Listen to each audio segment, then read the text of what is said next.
Hello and welcome viewers. You're watching our brand new show In Depth with your host Kriti Mishra, a platform where we break the most complex issues of the world in just 5 simple questions and their 5 simple answers and help you understand how these issues matter to you. As war between Russia and Ukraine unfolds, today let's analyze the relationship between war and sale of arms.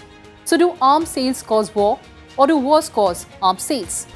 Critics of arms sales often argue that selling weapons abroad fuels conflict, citing examples of Syria, Yemen and Iraq. On the other hand, skeptics argue that weapons don't start the fire and the conflicts would arise whether or not arms exporters sell weapons.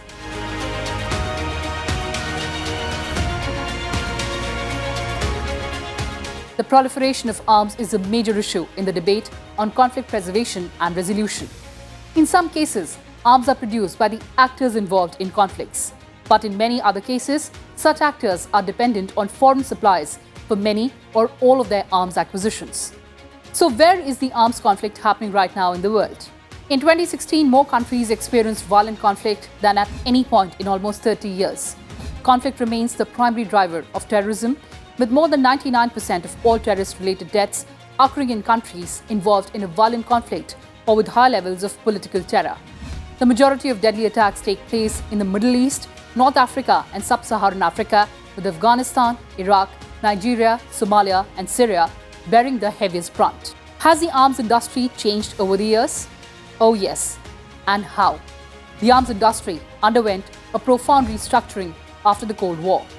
In the first half of the 1990s, it experienced a significant cut in orders, both domestically and from foreign governments. But today, conflict and violence are currently on the rise, with many conflicts waged between non-state actors such as political militias, criminal and international terrorist groups.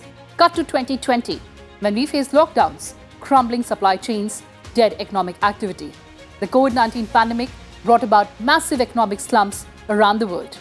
But one sector proved immune to the virus, and no points for guessing, the arms industry.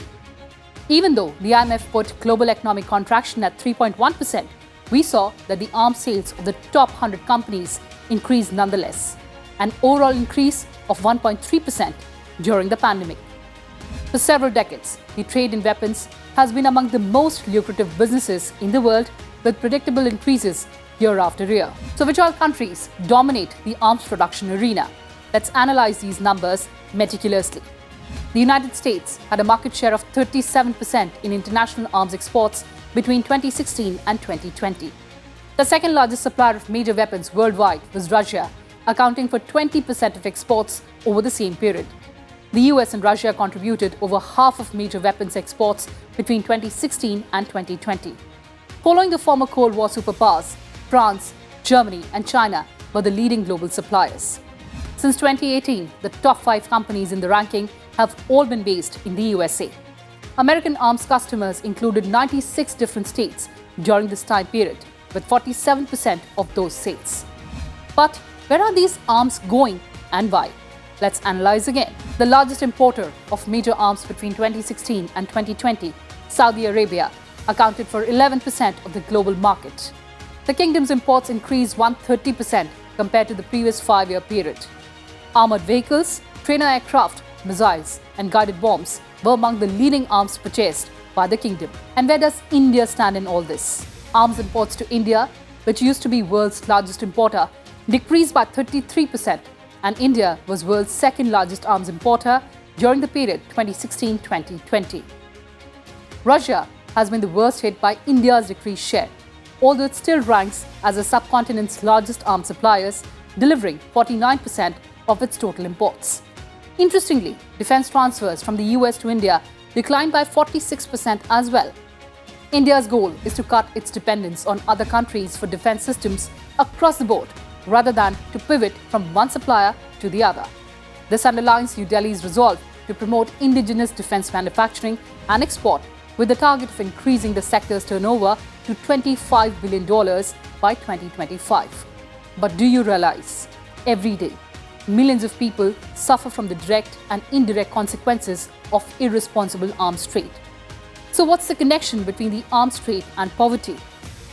The poorly regulated arms trade impedes socio-economic development. It is estimated that armed violence costs Africa $18 billion per year. This is approximately equivalent to the annual sums of development aid to the entire continent. Armed conflict shrinks an African nation's economy by 15%. So how is the arms trade regulated internationally? Virtually all areas of world trade, from banana to petroleum, timber to minerals, are covered by regulations that bind countries into agreed conduct. Before the adoption of the Arms Trade Treaty in April 2013 by the General Assembly of the United Nations, there was no global set of rules governing the trade in conventional weapons. The treaty sets robust international standards to help guide governments in deciding whether or not to authorize arms transfers. It provides for cooperation and assistance to help countries develop adequate regulatory systems and safe weapons stockpiles.